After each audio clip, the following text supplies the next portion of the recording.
یہ کہانی 1840 میں پیش آئی جب ایک کاروباری جہاز اسکاٹ لینڈ سے امریکہ کی طرف اپنا سفر طے کر رہا تھا اور یہ سفر وہ سمندری جہاز کے ذریعے کر رہے تھے، لیکن ایک رات ہم کیا دیکھتے ہیں کہ وہ اپنا راستہ بھول جاتے ہیں اور اپنے صحیح راستے سے بھٹک جاتے ہیں۔ وہاں پر بہت زیادہ دھند بھی ہوتی اور انہیں کوئی صحیح راستہ نظر نہیں آ رہا ہوتا اور کچھ فاصلے پر جاتے ہی وہ چٹانوں سے ٹکرا جاتے ہیں اور ٹکراتے ہی ان کا جہاز تباہ ہو جاتا ہے۔ جہاز کے ٹکراتے ہی اس میں موجود سب لوگ مر جاتے ہیں، یہاں تک کہ وہ کشتی چلانے والا، لیکن اس میں صرف 3 لوگ بچتے جن کے نام ہیں اولیور کوسلی، جم بکلی اور تیسرا شخص پیرس۔ وہ لوگ ایک ووڈ کی بوٹ میں بیٹھ کر کسی طرح اپنی جان بچانے کے لیے وہاں سے نکل جاتے۔ ان کے پاس ایک نقشہ موجود ہوتا، لیکن ان کو کچھ بھی سمجھ نہیں آ رہا ہوتا کہ وہ لوگ کہاں پر، کیونکہ جو نقشہ ان کے پاس ہوتا ہے وہ جگہ ان کے پاس موجود نقشے میں نہیں تھی۔ وہ لوگ بہت مصیبت میں تھے کیونکہ ان کی بوٹ خراب تھی۔ وہ لوگ اپنی جان بچانے کے بارے میں سوچ رہے تھے کہ ہمیں جلد ہی کوئی سولوشن ڈھونڈنا چاہیے ورنہ ہم بھی سب لوگوں کی طرح مر جائیں گے۔ کچھ دیر بعد صبح ہو جاتی ہے اور اب دھند بھی کچھ کم نظر آتی ہے۔ وہ اپنی چاروں طرف دیکھتے ہیں تو ان کو ایک آئی لینڈ نظر آنے لگتا ہے جو ان کی کشتی سے زیادہ فاصلے پر نہیں تھا۔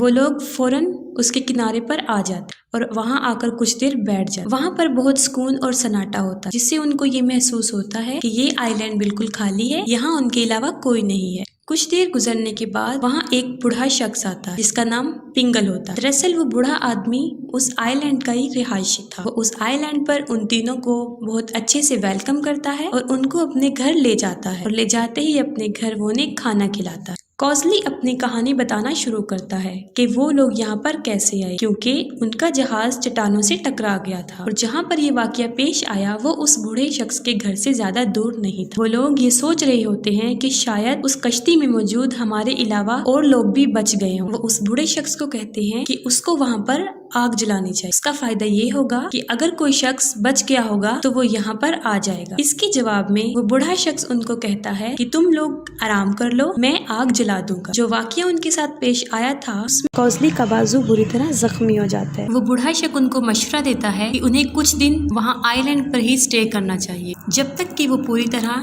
ٹھیک نہ ہو جائیں، اور اس مقصد کے لیے وہ ان کو ایک ٹکلس نامی آدمی کے گھر لے کر چلے جاتے ہیں تاکہ وہاں پر ان کا علاج ہو سکے۔ لیکن عجیب بات جو ہمیں دیکھنے کو نظر آئی کہ وہ آئی لینڈ کافی بڑا تھا اور وہاں پر تقریباً 40 گھر تھے، اور اس سے بھی عجیب بات یہ تھی کہ وہاں پر صرف 4 لوگ رہتے تھے۔ وہ بوڑھا شخص پنگل، اس کی بیٹی کوریگن، وہ ڈاکٹر کلیم ڈگلس اور اس کی بھتیجی لیمپے۔ یہ بات سننے میں کافی عجیب تھی اور وہ لوگ اس کے بارے میں پوچھتے ہیں۔ اس کے جواب میں ڈگلس ان کو کہتا ہے اس کی وجہ یہ ہے کہ کچھ عرصہ پہلے یہ آئی لینڈ بنجر ہو گیا تھا اور رہنے کے قابل نہ رہا، جس کی وجہ سے سب لوگ وہ جنگل چھوڑ کر چلے گئے۔ وہ انہیں بتاتا ہے کہ ہم 4 لوگ بھی یہاں پر اپنی مرضی سے رکے اور ہم لوگ یہیں پر رہیں گے کیونکہ ہم یہاں سے جانا نہیں چاہتے۔ پھر ہم دیکھتے ہیں کہ اگلی رات بکلی کو کچھ عجیب و غریب آوازیں سنائی دیتی ہیں اور سب لوگوں کو اس آئی لینڈ کے بارے میں شک ہونے لگتا ہے۔ انہیں خیال آتا ہے کہ یہاں پر کچھ تو گڑبڑ ہے جو وہ 2 لوگ ان سے چھپا رہے ہیں، یا کوئی اور بات بھی ہے جو وہ لوگ ان سے چھپا رہے تھے۔ انہوں نے ایسا اس لیے سوچا کیونکہ جب لوگ یہاں پر آئے انہیں سب لوگوں کا رویہ عجیب و غریب لگا، خاص طور پہ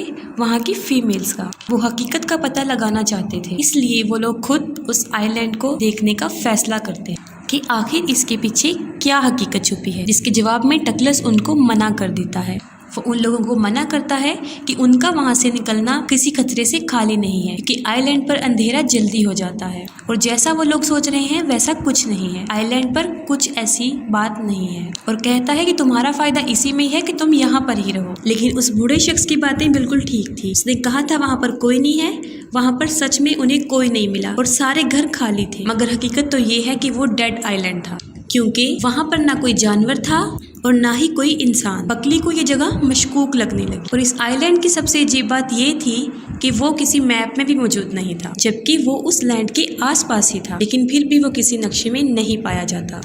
پیرس اور بکلی اس آئی لینڈ کا پتہ کروانے کے لیے جاتے ہیں اور وہ لوگ ایک دوسرے سے الگ ہو جاتے ہیں تاکہ وہ صحیح حقیقت جان سکے۔ بکلی اپنی منزل پر اس مقام پر جلدی واپس آ جاتا ہے جہاں وہ دونوں مشورہ کرتے ہیں کہ ہمیں واپس یہاں لوٹ کر آنا ہے، لیکن پیرس واپس جلدی نہیں آتا کیونکہ پیرس کی آئی سائٹ کمزور ہوتی ہے اور اس کو وہاں پر پاؤں میں موچ بھی آ جاتی ہے، جس کی وجہ سے وہ وہیں پر گم ہو جاتا ہے۔ لیکن اس سے بھی عجیب بات یہ کہ اسے اپنے ارد گرد کسی کے ہونے کا احساس ہوتا ہے اور عجیب و غریب آوازیں سنائی دیتی ہیں۔ ان آوازوں کو سنتے ہی اسے خوف محسوس ہونے لگتا ہے اور وہ مدد کے لیے اپنے دوستوں کو پکارتا ہے، لیکن وہاں پر اس کی سننے والا کوئی نہیں ہوتا۔ بکلی واپس گھر آ جاتا ہے اور وہ اپنے دوستوں کو بتاتا ہے کہ پیرس واپس نہیں آیا، اس لیے وہ سب اس کو ڈھونڈنے کے لیے نکل جاتے ہیں۔ لیکن ٹھیک اسی وقت ڈگلس وہاں پر آ جاتا ہے اور وہ ان لوگوں کو منع کر دیتا ہے کہ وہ اب یہاں سے باہر نہ نکلیں، ان کا گھر میں رہنا ہی بہتر ہے، کیونکہ اندھیرے میں نکلنا ان کے لیے کسی خطرے سے خالی نہیں ہو سکتا۔ اور وہ کہتا ہے ابھی تمہیں گھر پہ رہنا چاہیے، تم صبح کو اپنے دوست کو ڈھونڈ سکتے ہو۔ لیکن وہ سب لوگ بہت ڈرے ہوئے ہوتے ہیں کہ کہیں پیرس میں کوئی مصیبت میں تو نہیں۔ وہ سوچتے ہیں کہ پیرس کو کوئی نقصان تو نہیں پہنچ گیا۔ ان کو یہ خطرات آتے رہتے اور پھر وہی ہوتا ہے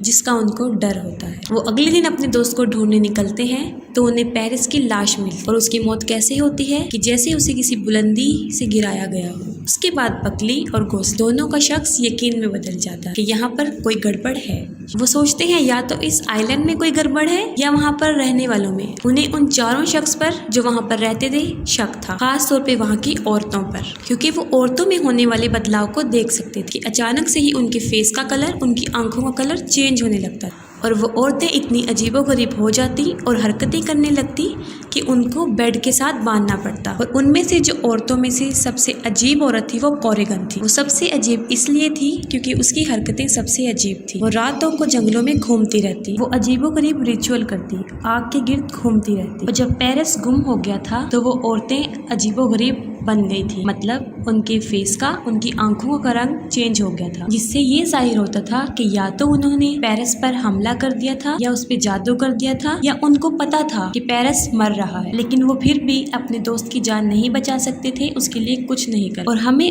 پیرس جس حالت میں ملا وہ مردہ تھا۔ اس کے بعد ہم دیکھتے ہیں کہ ہمیں آئی لینڈ پر ایک تیسری عورت، ان دو عورتوں کے علاوہ ایک تیسری عورت بھی نظر آتی ہے، لیکن وہ عورت ان کو اس آئی لینڈ میں آ کر نظر نہیں آئی، کیونکہ جب وہ اپنی کشتی میں سوار تھے ان کو تب پہاڑوں پر روشنی نظر آئی۔ اور جیسا کہ آپ کو بتایا گیا تھا اس آئی لینڈ کے بارے میں کہ وہ کسی بھی نقشے میں موجود تھا ہی نہیں، اس پر کوسلی اپنی پیشن گوئی شروع کرتا ہے، جس کے پیش نظر وہ وہاں پر چھان بین کرتا ہے اور اس کے دوران اس کو وہاں سے ایک ڈائری ملتی۔ اس ڈائری میں جہازوں کا ذکر کیا ہوتا ہے اور اس میں لکھا ہوتا ہے کہ یہاں پر جو لوگ رہ رہے ہیں وہ لوگ پہلے موجود نہیں تھے، اور اس ڈائری میں یہ بھی لکھا تھا کہ ان سے پہلے بھی جو لوگ اس آئی لینڈ پر آئے وہ یہاں پر پھنس گئے اور یہاں سے پھر ان کا نکلنا ناممکن ہو۔ وہ دونوں دوست وہاں سے نکلنے کا، اپنی جان بچانے کا سوچ رہے ہوتے ہیں، اور اچھی بات ان کے لیے یہ تھی کہ ان کی بوٹ زیادہ دور نہیں، وہ اپنا سامان اٹھاتے ہیں اور رات کو ہی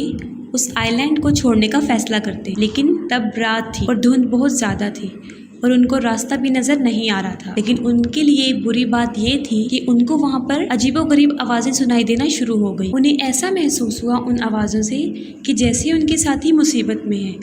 اور مدد کے لیے پکار رہے ہیں۔ ان آوازوں کو سن کر وہ اپنے سینسز کو کھو دیتے ہیں اور پاگل ہونے لگتے ہیں، اور اس پاگل پن کے عالم میں وہ پانی میں کودنے ہی والے ہوتے ہیں کہ وہاں پر وہ بوڑھا شخص پنگل فوراً آ جاتا ہے اور ان کو واپس آنے کا بولتا ہے۔ پنگل انہیں اپنے گھر لے آتا ہے اور ان کو سمجھانے کی کوشش کرتا ہے کہ اب تم یہاں پر بری طرح پھنس چکے ہو، تمہارے لاکھ کوشش کرنے کے بعد بھی تم یہاں سے نہیں نکل سکتے۔ وہ انہیں کہتا ہے کہ اگر تمہیں اپنی زندگی سے پیار ہے، اگر تم زندہ رہنا چاہتے ہو تو تمہیں ہماری بات سننی ہوگی، ہماری بات ماننی ہو، ورنہ تمہارا حال بھی وہی ہوگا جو ان لوگوں کا ہوا، یعنی تم بھی مارے جاؤ گے۔ اور اب وہ اس آئی لینڈ کا راز فاش کرتا ہے اور ان کو حقیقت بتاتا ہے کہ ایسا یہاں پر کیوں ہوتا ہے اور کیوں ہو رہا ہے ان کے ساتھ۔ وہ ان کو کہانی بتانا شروع کرتا ہے کہ کچھ سال پہلے انہیں سمندر کے کنارے ایک سنہرے بالوں والی لڑکی ملی، اور یہ واقعہ تب کا ہے جب یہ آئی لینڈ بالکل آباد تھا، یعنی وہاں پر سب لوگ رہتے تھے اور اپنی زندگی کو ایک خوشحال طریقے سے گزار رہے تھے، اور وہ لڑکی بھی رہتی۔ اس لڑکی کا نام پریسیپنی تھا۔ وہ لڑکی نیچر سے کافی فرینکلی تھی اور فرینڈلی بھی۔ سب لوگ اس کو اس کے نیچر کی وجہ سے بہت پسند کرتے تھے کیونکہ وہ بہت خوشحال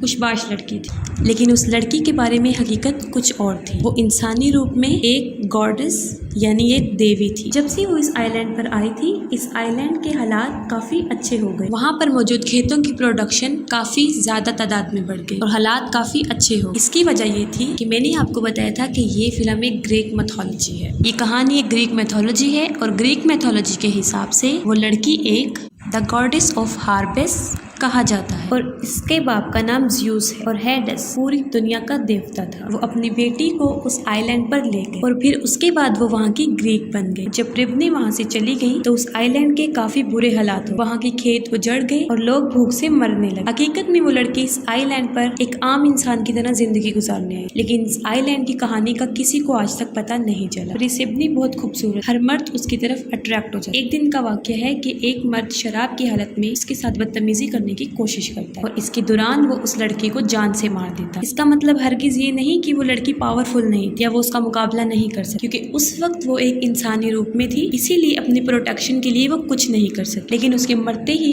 آئی لینڈ پر زوال آ گیا، قحط آ گیا، لوگ بھوک سے مرنے لگے اور وہاں کا سب کچھ بنجر ہو گیا۔ اور اس کے بعد اس آئی لینڈ کے مرد آہستہ آہستہ مرنے لگے، وہ بھی وہاں کی عورتوں سے، وہ اپنی ہی عورتوں کے ہاتھوں مرنے لگی، کیونکہ وہ لڑکی اپنا بدلہ نہیں لے سکی، اس لیے وہاں پر رہنے والی عورتیں اپنے آپ پر بے قابو تھی اور اپنے باپ بھائی بچوں کا کسی کی پہچان نہیں رکھتی تھی اور ان کو جان سے مار دیتی تھی۔ اور جو لوگ یہاں پر پھنس جاتے وہ یہاں سے نہیں نکل پاتے اور جو لوگ یہاں سے نکلنے کی کوشش کرتے ان کو جان سے مار دیا جاتا۔ یہی وجہ ہے کہ یہ آئی لینڈ بنجر ہے، کیونکہ جو بھی یہاں پر آتا وہ مارا دیا جاتا، کیونکہ گاڈس کا کنٹرول عورتوں پر زیادہ تھا۔ اور اسی وجہ کے پیش نظر ان 4 لوگوں کو وہاں پر زندہ رکھا گیا تاکہ یہ قرض آئی لینڈ پہ ہمیشہ برقرار رہے اور جو بھی جہاز وہاں سے گزرتا وہ اس آئی لینڈ کے کنٹرول میں آ۔ اس کے بعد یہ ہوتا کہ وہ جہاز تباہ ہو جاتا اور اس میں لوگ موجود مر جاتے اور ایسا کئی سالوں سے ہوتا آ رہا ہے، یعنی ان کے لیے یہاں سے نکلنا ناممکن ہو گیا اور اپنی ساری زندگی